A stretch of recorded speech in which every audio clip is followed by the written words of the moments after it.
Ikhwah DKM Masjid Al-Hidayah beserta jajarannya, tak lupa Bapak Ibu yang saya muliakan dan saya anggap keluarga. Moga-moga kita semuanya sehat wa'afiyah, sakit gandeng tangan sampai surgane Allah, amin ya rabbal alamin. Melanjutkan episode 3 bulan yang lalu, saya nanya sampai kapan, sampai bab apa Ustadz, ayat apa. Menjelang iqomat 1,5 menit saya baru dapat balasan jawaban. Saya baca maksudnya awal-awal surah Al-Fajr, barusan 1,5 menit sebelum qomat surat Al-Fajr. Nun sewu baru mendarat jam 4:04 barusan.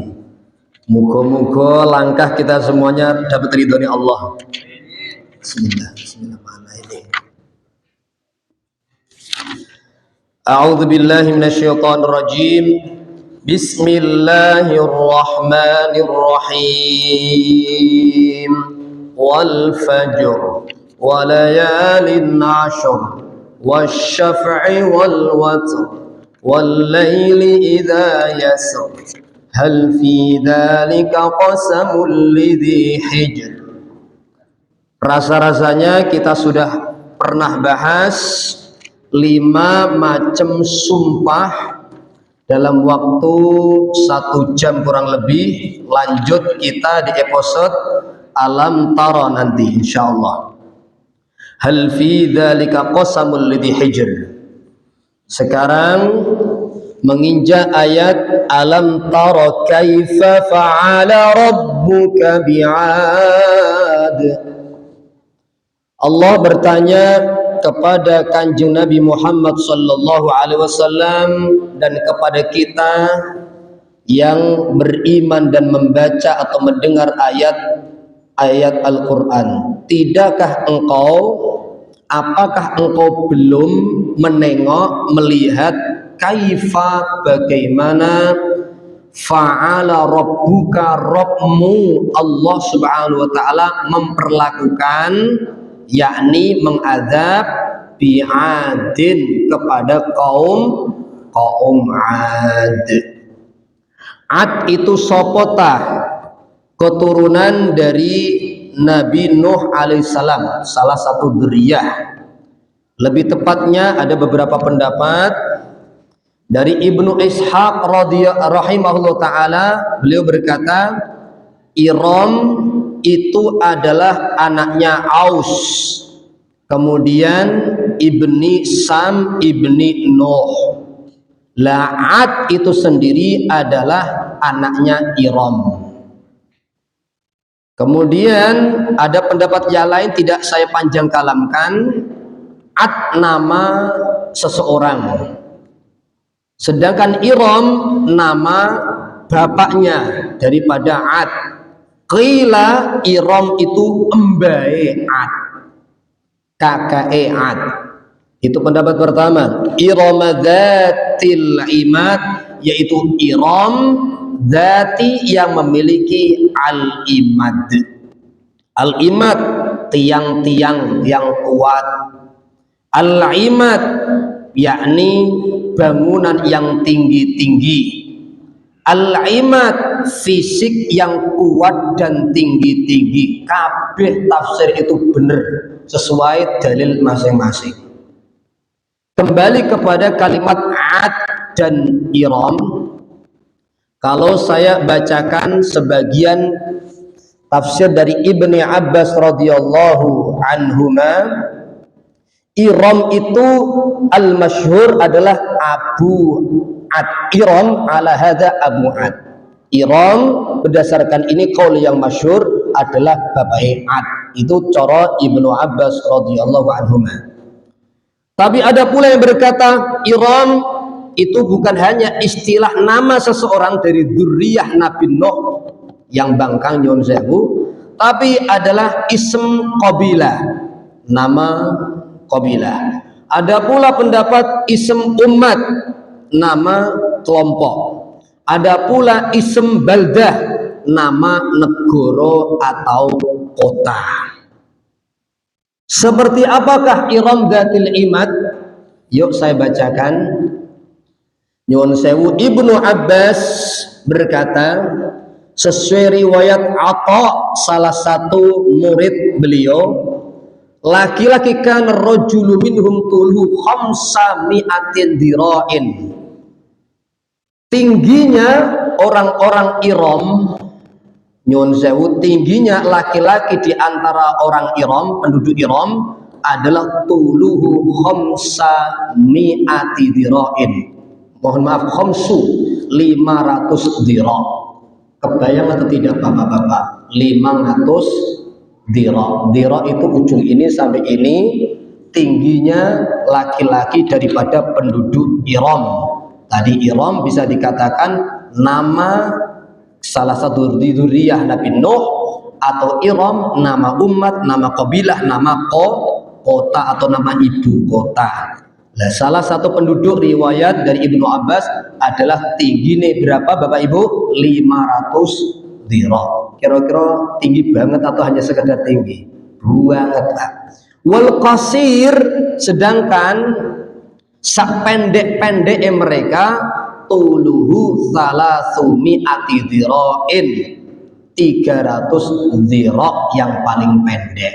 Itu salah satu tafsir Dzatul Imad. Penduduk Iram adalah al-imad, ay tinggi-tinggi fisike, kuat-kuat fisike. Akan tetapi ada alim ulama yang menyangkal pendapat itu, termasuk ulama madhab Maliki terutama.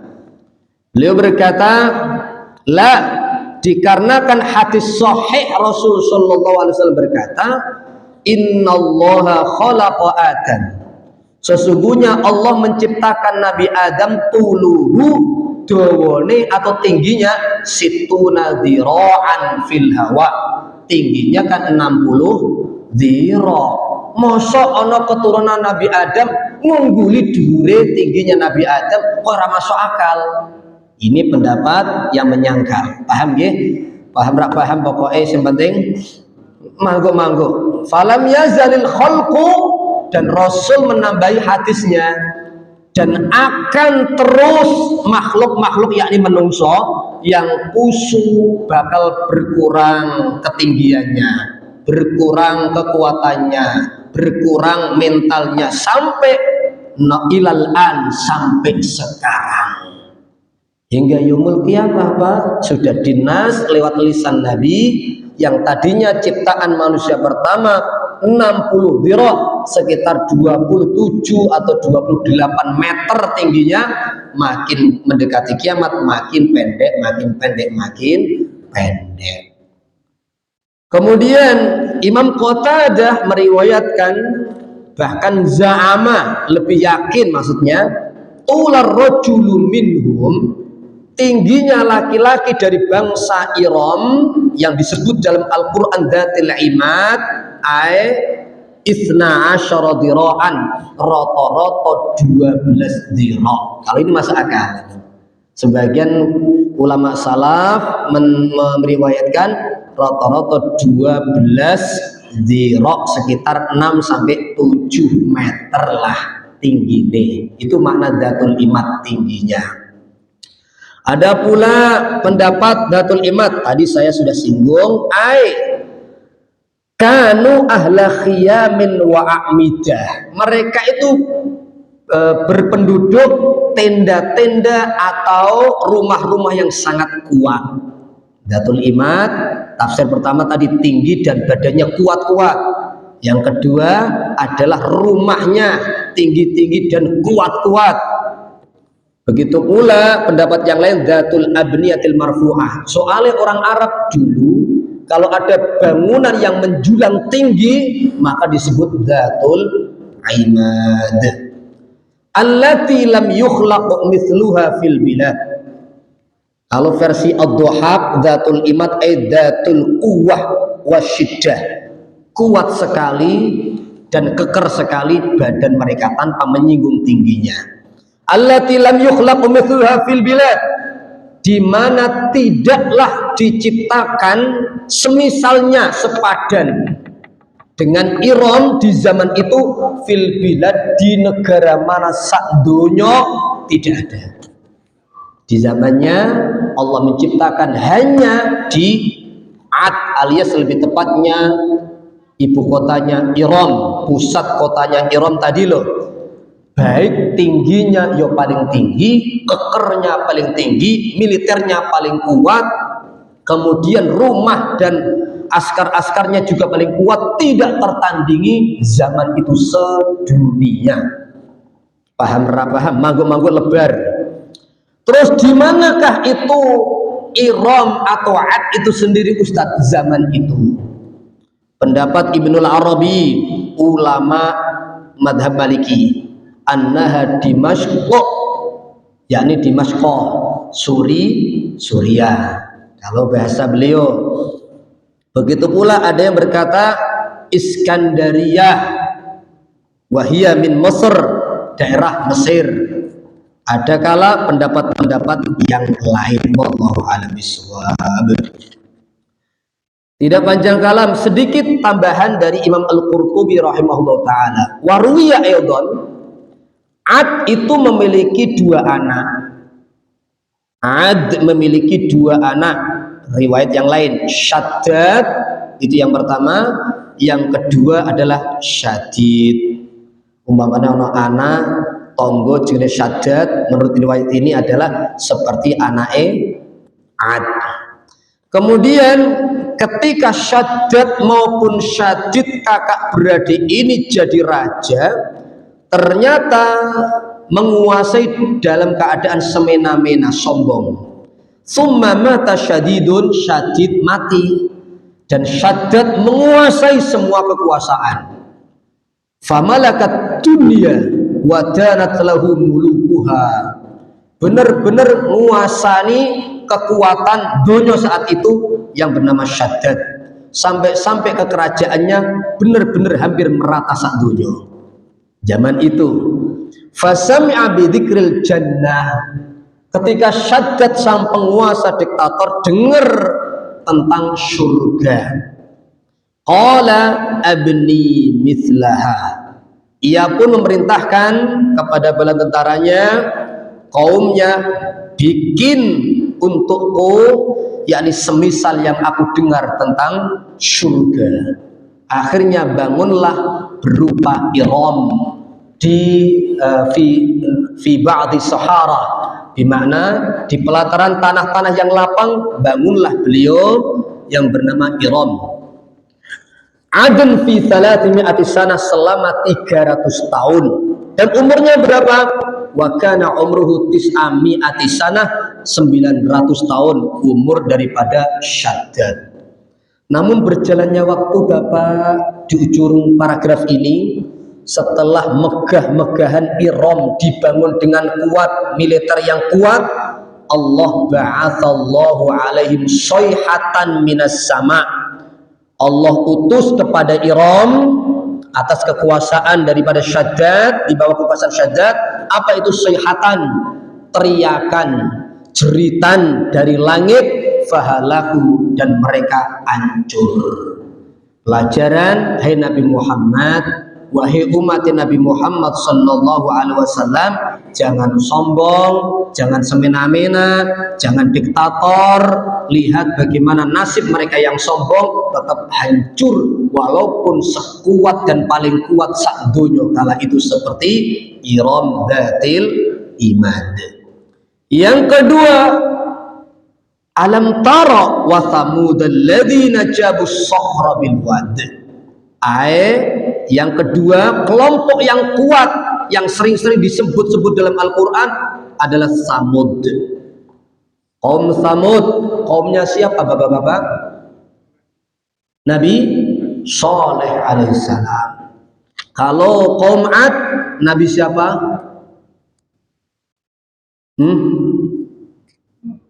Nuh. Hud. Wong Ad itu keturunannya nomor apa tadi? Oh ya Allah. Oke, buatan panjang kalam. Mana-mana ini. Tidakkah engkau pula hai Nabi Muhammad tengok kepada siapa atau tentang siapa? Samud, yaitu kaum Samud, alladzina jabu, yang mereka dengan mudah memahat, terus kemudian ngencur as-sokhra, batu-batu yang besar. Ada yang mengatakan as-sokhra adalah gunung, bilwadi, di sebuah lembah yang disebut wadil qura. Panjenengan kalau ke Saudi Arabia, lalu di perbatasan Saudi dengan negara Yordania, itu ada kota tertua dijuluki di Saudi yang sekarang jadi wisata, namanya Al-Ula. Jangan buka Instagram setengah gram 10 gram, itu ada Al-Ula. Itu qila Al-Ula, menurut sebagian ulama zaman sekarang, Al-Ula itu ya wadil qura yang dibahas dalam Al-Quran, jabus sokhra bilwad. Namun ulama-ulama Suriah lebih condong tidak, persis memang berdekatan, tapi bukan wadil qura, tempat dihancurkannya dan pernah jayanya kaum Samud. Wallahu a'lam bishawab. Saya pernah ke sana, persis yang ada dalam Al-Quran. Allahu Akbar. Al-Ula dari Madinah 4 atau 5 jam perjalanan, satu perjalanan 4 sampai 5 jam. Saat itu kenceng-kenceng 140 gase lah per jam. Nah itu baru nyampe di sekitaran Wadil Qura. Betul bahwa di sana banyak gunung-gunung, bukit-bukit yang keker-keker, batu-batu besar dipahat seperti koyo rak masuk akal. Pakai alat opo zaman semono. Bahkan mungkin dengan alat yang sekarang belum tentu bikin pahatan yang indah sekali. Sak jero-jerone rumah, kamar-kamar dalam itu indah sekali, Masya Allah. Tapi sak kuat-kuatnya Samud. Bahkan kata para alim ulama, awwaluman qolal mufassirun, para ulama tafsir berpendapat sama, awwaluman nahatal jibala, orang pertama, manusia pertama yang memahat gunung. Orang mahat kayu, Jeporo mahat kayu, mahat gunung, Pak.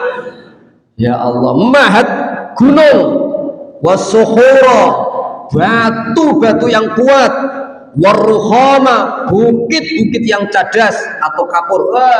Samudu, hanya kaum Samud sepanjang zaman manusia. Artinya badannya kuat, alat-alatnya kuat, tapi nggak kebayang alatnya kayak apa gitu. Fabanau minal madaini, kata hampir seluruh mufassirin ini, mereka sudah membangun kota, Pak, berjumlah alfan wa sab'a mi'ati madinatin kulliha minal hijarah, 1.700 kota.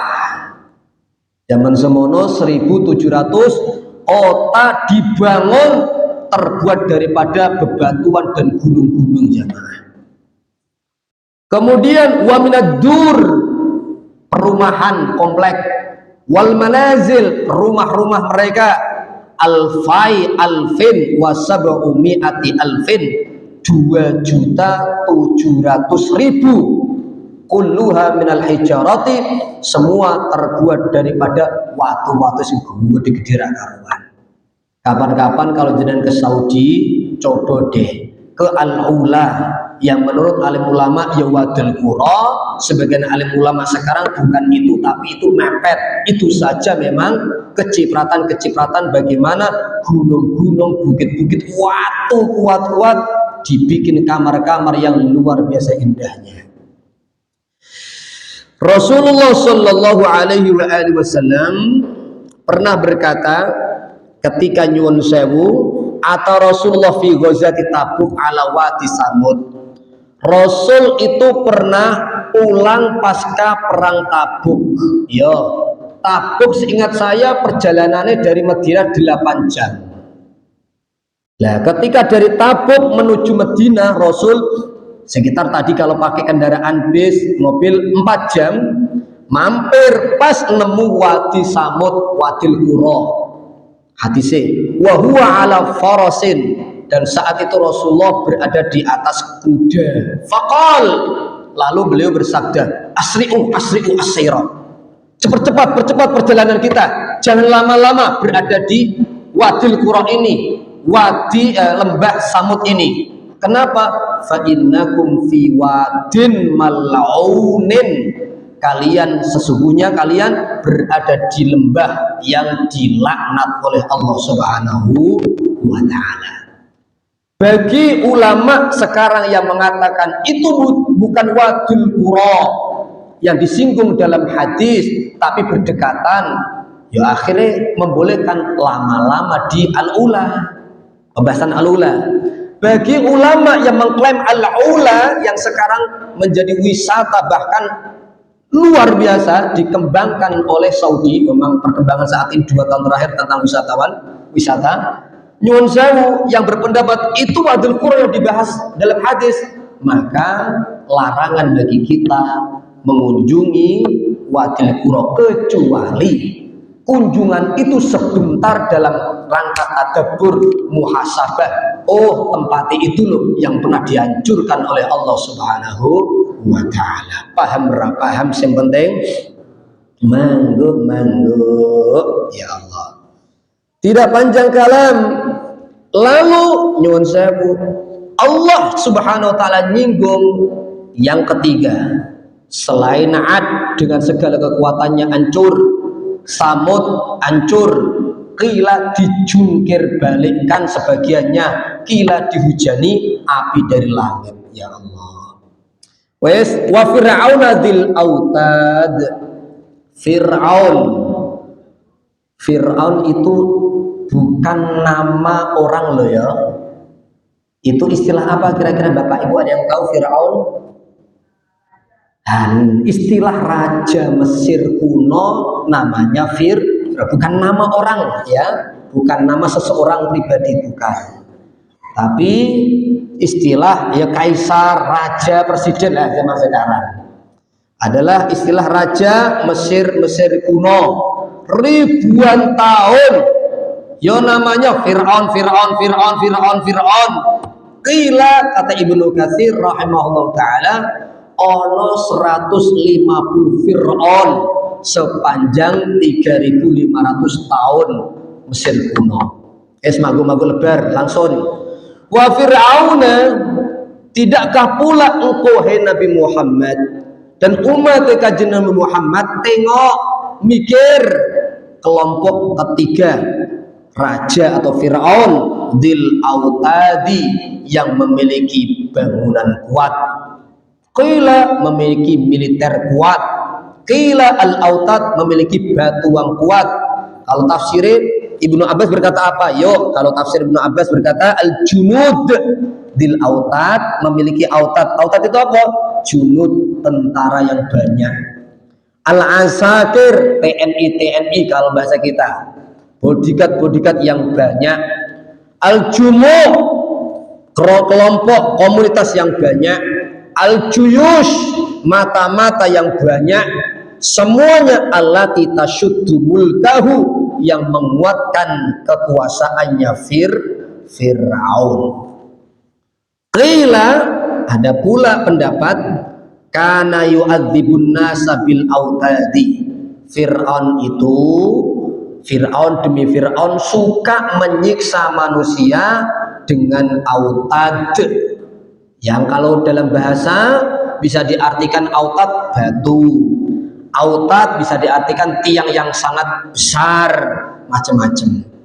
Kemudian wa yashudduhum biha ila an yamutu, mereka ditindih atau diikat sampai mati. Wallahu a'lam bishawab. Seperti fa'ala bimro'atihi Asiyah, sebagaimana salah satu Fir'aun tanpa ada Al-Quran, tanpa ada hadis yang menyebutkan nama asli Fir'aun daripada yang mendampingi Asia itu siapa. Ya kita nggak berani ngada-ngada.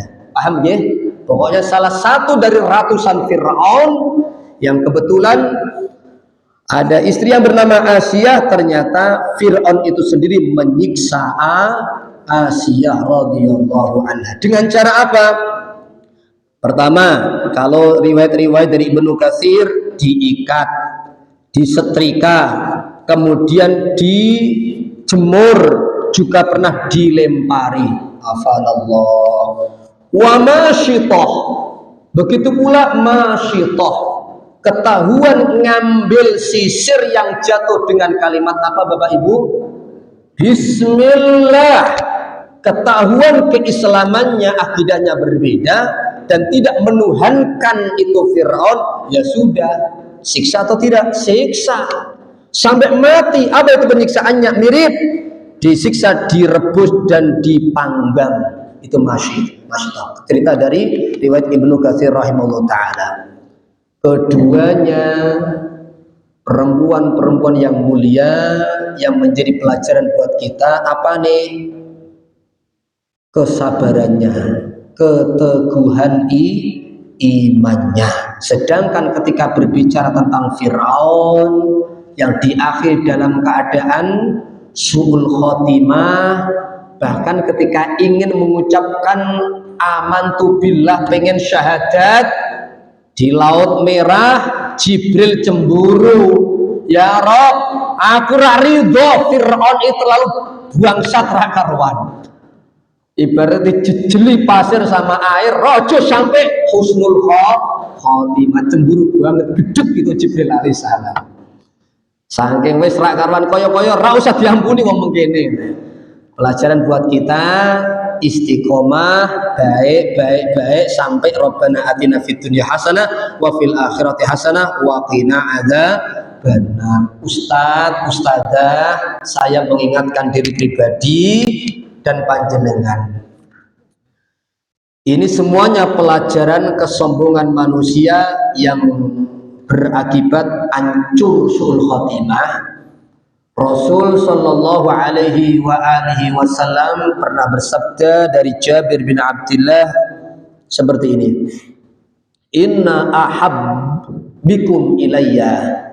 Sesungguhnya inna min ahabbikum ilayya. Sesungguhnya di antara yang paling aku cintai, wa aqaribikum minni majlisan yaumal qiyamati, dan yang paling dekat majelisnya, surgane dariku di hari kiamat adalah ahasinukum khuluqa, yang paling bagus akhlaki. Umpung masih anget kita meninggalkan Rabiul Awal, sak deket-dekete surga, sak deket-dekete majelis, dan yang paling aku cintai umat Rasul yang terus berikhtiar jogo akhlak mulia. Lalu Rasulullah tiba-tiba nangis, nunduk dan berkata, wa inna min abghadikum ilayya. Sesungguhnya yang paling aku benci, Rasul benci banget terhadap 3 macam orang. Wa ab'adikum anni majlisan yaumil qiyamah, dan dicap disumpah Rasul bakal aduh kedudukannya dari Rasulullah di akhirat nanti. 3 orang macam siapa yang Rasul nangis sempat nunduk kepala? Aku benci banget sama 3 macam orang. Pertama, as-sarsarun. Yang kedua, al-mutasyaddiqun. Yang ketiga, al-mutafaiqihun. Ulama-ulama seperti Imam At-Tirmidzi dan ulama hadis yang lain tanpa saya sebutkan nama perincinya, as-sarsarun diartikan oleh para alim ulama orang yang kakean ngomong, rocos ngalor ngidul ngetan ngulon tanpa titik koma, sing omongane sia-sia. Paling dominan, kena orang lain pengen ngomong di stop, dilabrak, diputus, langsung ngomong meneh. Orang yang paling dominan ngobrolnya wakeh cerewet kenal bocor, hati-hati khawatir masuk kalimat asar sarun, dibenci Rasul. Al-mutasaddiqun, orang kalau ngomong isinya banyak sekali ngerendahin orang. Atau ada pula yang mensyarak kalimat-kalimatnya adalah al-fahish, kotor-kotor, kalimat yang keluar rusuh-rusuh, eli-eli, lebih-lebih kalau kita gabungkan maknanya ya seneng ngerendahke martabate wong liya. Hati-hati, itu macam orang yang dibenci dan bakal jauh dari Kanjeng Rasul sallallahu alaihi wasallam. Al-mutafaqihun, faqih, orang alim, ahli ilmu, fikih, ahli agama.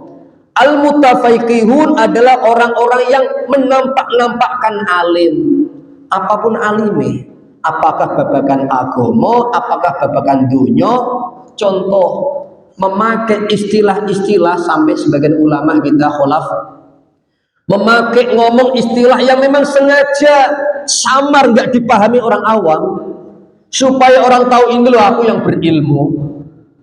Menyulitkan bukan memudahkan cara ngomongnya. Lah itu loh, dengan kalimat-kalimat yang keluar dia ingin sombong.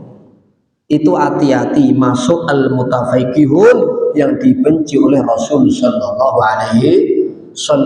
alaihi wasallam. Itu saja dapat benci nih, apa maneh kelewatan batas dari kesombongan tiga orang itu. Wallahu a'lam bishawab. Alladzina taghaw fil bilad, mereka baik kaum Ad, lebih-lebih ibu kotanya Iram, atau Samud, atau Fir'aun, apalagi ada pula alladzina, ini kembali hanya kepada Fir'aun. Tapi kalau tafsir ini lebih condong baik Ad maupun Samud maupun Fir'aun taghaw, berbuat tagut, tughyan, melampaui batas di negara-negara dunia, yakni menguasai, nindes, rusak terus. Fa'aksaru fihal fasada, maka mereka pun merusak, membuat banyak kerusakan di muka bumi. Kota demi kota, negara demi negara pengennya dikuasai dan dihancurkan. Kira-kira model negara atau kaum Ad, Samud, Fir'aun zaman sekarang ada atau tidak? Ada atau tidak? Ada. Koyok sapa? Israel. Kok sama meneh? Amerika. Ya Allah. Sebuah fasabba alaihim rabbuka sawta adzab, maka sobba, mengesokkan apa saja, mengesokkan, menumpahkan, alaihim kepada mereka, rabbuka, Rabbmu, sauto adab. Sauto itu cemeti, istilah orang Arab. Kalau cemeti sudah diperlakukan berarti itu tondo, adapi mentok, yakni Allah menumpahkan kepada mereka Ad, Samud maupun Fir'aun dahsyatnya adab dari Allah subhanahu wa ta'ala. Inna rabbaka labil mirsad, bacaannya mir, saya ulang lagi, inna rabbaka labil mirsad, harus tafkhim, lebih dominan, karena walaupun roknya sukun jatuh setelah kasroh, tapi setelahnya ada huruf isti'ala, huruf tebal yaitu shad di sini, dan berharokat antara dhammah atau fathah, maka roknya dibaca bukan tipis tapi tebal. Inna rabbaka labil mirsad. Umpama nih ada yang baca labil meringis, berarti ngajine ngopi nih hurung kental. Allahumma sholli ala Muhammad. Ada masih berapa jam Ustaz? 2 jam. Luar biasa. Kopi ya. Kalau secara tekstual, inna rabbaka, sesungguhnya Rabbmu wahai Nabi Muhammad, labil mirsad, sungguh mirsad itu pengawas, pengintai.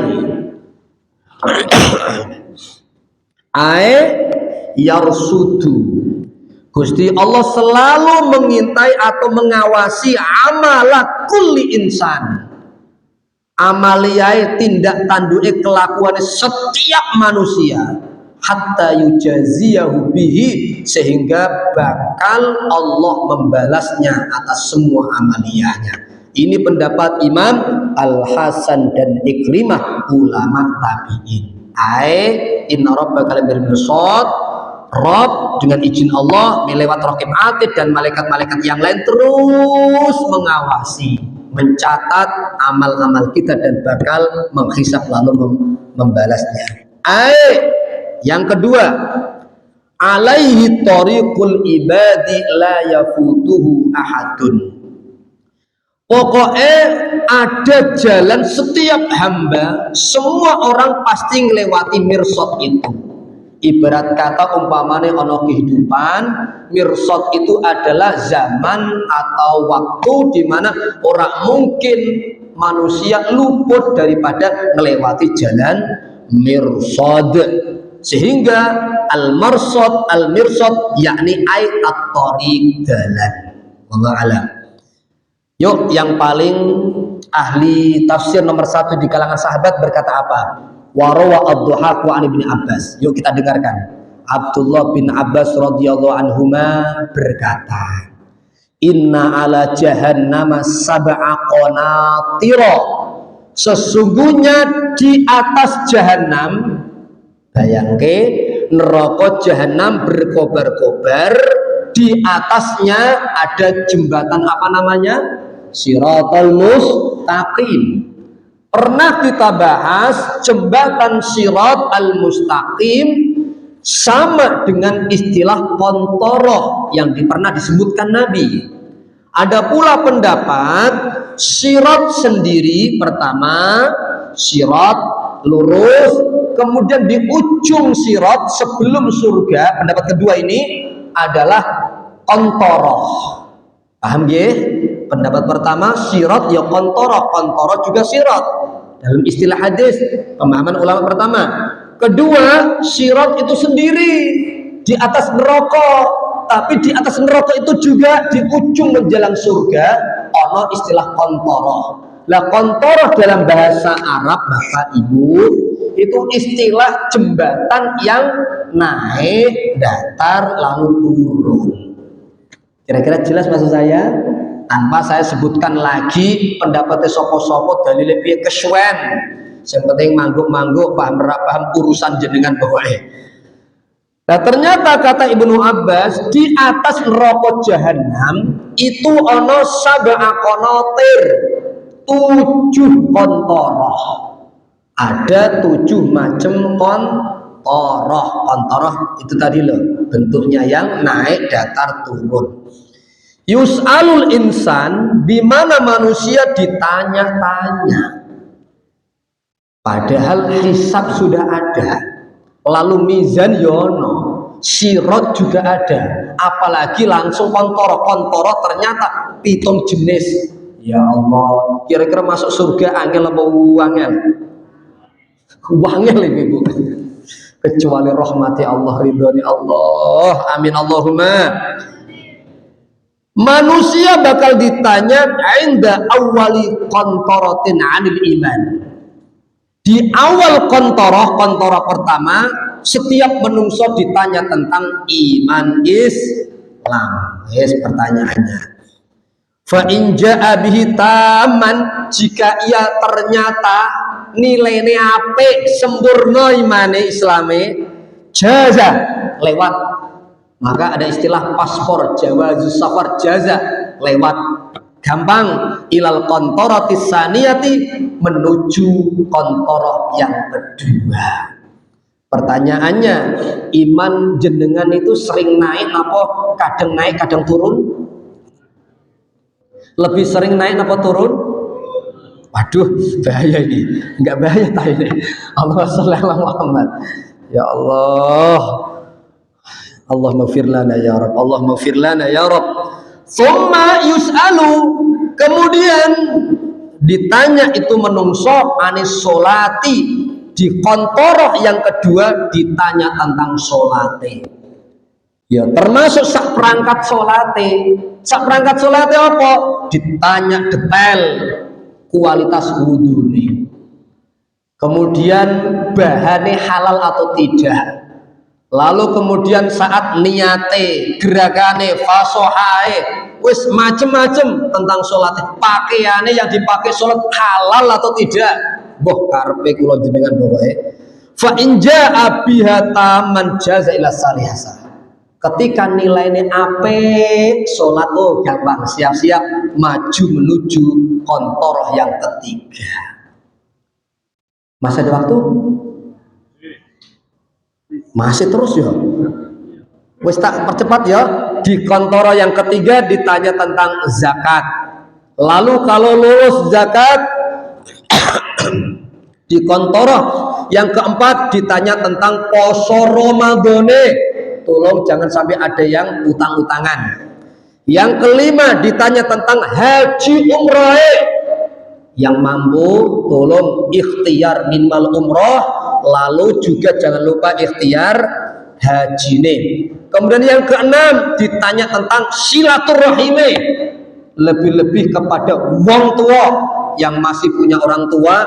Jangan berharap disebut ahli birrul walidain, ternyata senang silaturahim kepada orang lain tapi jarang kepada wong tua. Senang nelpon orang lain tapi jarang nelpon wong tua.